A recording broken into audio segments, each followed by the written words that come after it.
안녕하세요. 마음 편한 삼성전자입니다. 갤럭시 S22 출시가 이제 반년 정도 남은 상황에서 역대급 명기가 될 조짐이 보이고 있는데요. 먼저 GPU 향상이 가장 눈에 띕니다.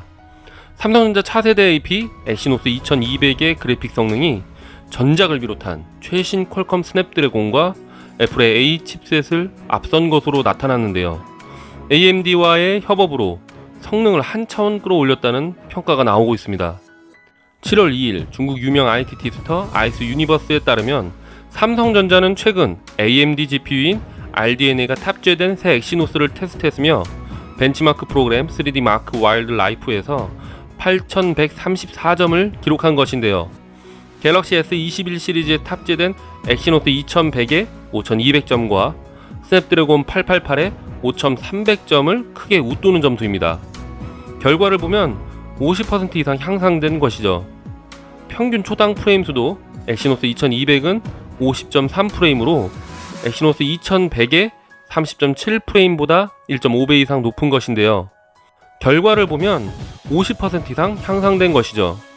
평균 초당 프레임 수도 exynos 2200은 50.3프레임으로 exynos 2100의 30.7프레임보다 1.5배 이상 높은 것인데요.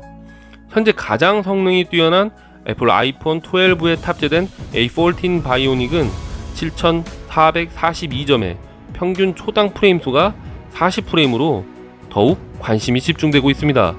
최종 칩셋에서는 성능이 더 올라갈 가능성도 열려 있는데요.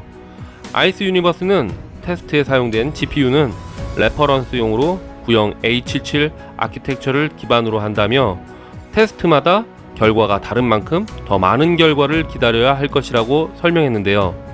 지난달 1일 대만에서 열린 컴퓨텍스 2021 키노트에서 리사수 AMD CEO는 exynos의 RDNA2 커스텀 GPU를 탑재하겠다고 발표를 했었죠.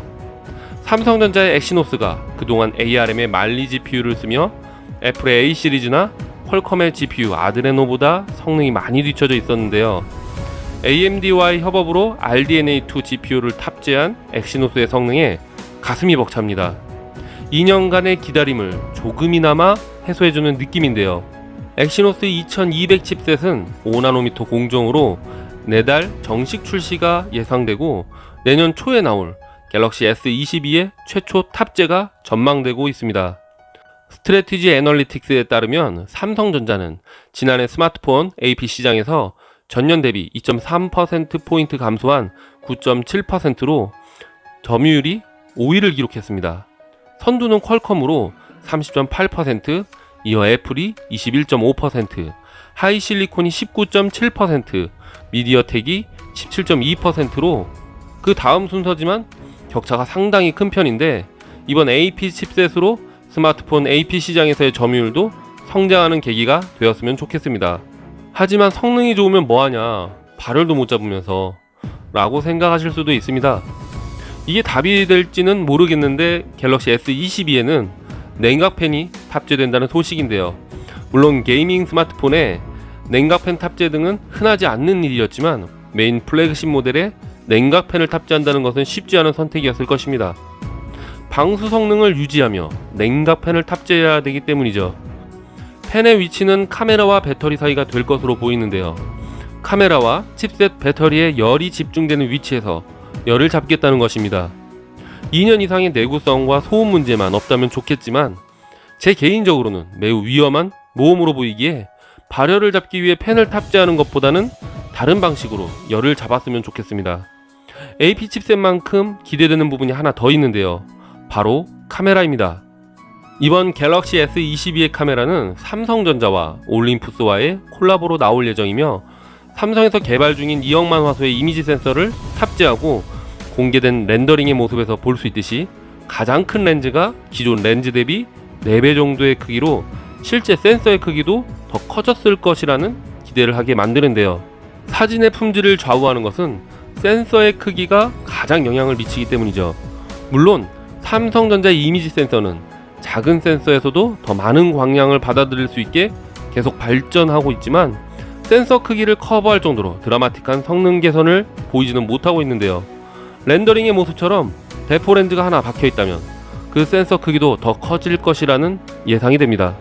삼성전자의 고화소 이미지 센서가 실사용에서 이렇다 할 이미지 품질의 차이를 주지 못하는 것은 스마트폰의 작은 센서 크기로 인해 고화소의 성능 발휘가 제한적일 수밖에 없는 상황이었는데요. 삼성전자도 이를 알고 지속적으로 적은 광량의 환경에서 반도체 기술로 광량을 더 받아들이고 간섭 현상을 줄이는 등의 개선을 하고 있지만 그 한계가 여전히 명확한데요. 이번 렌더링으로 센서 크기를 늘렸을 것이라는 기대감이 들면서 올림푸스의 이미지 후처리 기술까지 더해진다면 카메라 성능도 확실히 의미 있는 향상이 있을 것이라는 예상이 됩니다. 그리고 매번 동영상 촬영에 있어서 아이폰과의 차이가 거론되었는데요. 아이폰 12 프로 맥스에 탑재되었던 센서 시프트 기술이 탑재됐기에 동영상 촬영도 많이 개선될 것으로 보입니다. 올해 하반기 갤럭시 Z 폴드 3가 출시를 앞둔 상황에서 서서히 삼성전자 플래그십의 차기 모델들의 스펙과 성능이 유출되고 있는데요. 폴드 시리즈가 이번 하반기에 선전을 하고 내년 전반기 갤럭시 S22의 활약을 기대해봅니다. 내용이 유용하셨다면 구독, 좋아요, 알람 설정까지 부탁드립니다.